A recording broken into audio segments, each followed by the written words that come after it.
Seberapa mengerikannya penjara di Thailand? Para narapidana bahkan tidak punya tempat tidur. Semua orang berdesakan, tidur langsung di lantai.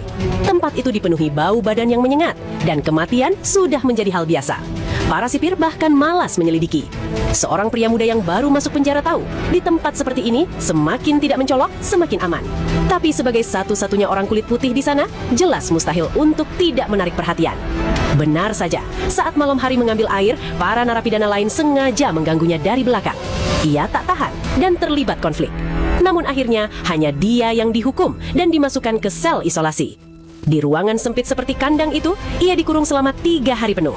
Setelah keluar, ia malah dipindahkan ke sel khusus narapidana berat, penjara di dalam penjara, tempat para kriminal paling kejam dikurung. Begitu masuk, ia langsung disambut. Para narapidana berat mengerubunginya, memaksanya melakukan push-up sambil diduduki. Padahal, sebelum masuk penjara ia adalah seorang petinju.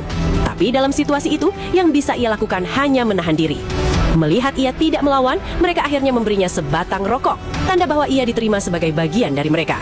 Ia pikir akhirnya aman, tapi ternyata belum. Malam itu saat ke toilet, seorang narapidana tiba-tiba menyerangnya dan membekap mulutnya. Ia ketakutan setengah mati. Untungnya target mereka bukan dia, melainkan seorang pria kurus yang baru dipindahkan bersamanya. Setelah disiksa semalaman, pria kurus itu akhirnya... Sipir kembali datang hanya untuk membereskan mayat. Para narapidana menatapnya dingin, seolah berkata, selanjutnya giliranmu. Hidup dalam tekanan seperti itu setiap hari terasa menakutkan. Ia tidak mau bernasib sama, maka ia nekat memukul sipir. Akibatnya, ia dipukuli habis-habisan dan kembali dimasukkan ke sel isolasi. Namun, tak disangka, tindakan itu justru membuat narapidana lain mulai segan padanya. Sejak saat itu, tak ada lagi yang berani mengganggunya. Ia pun sadar, untuk bertahan ia harus berbaur. Ia mulai hidup seperti mereka, bahkan memberi rokok kepada bos sel agar posisinya aman. Hidupnya pun mulai tenang, untuk sementara. Waktu malam, 3 narapidana diam-diam melepas baling-baling kipas angin dari langit-langit. Ia melihat itu dan merasa firasat buruk.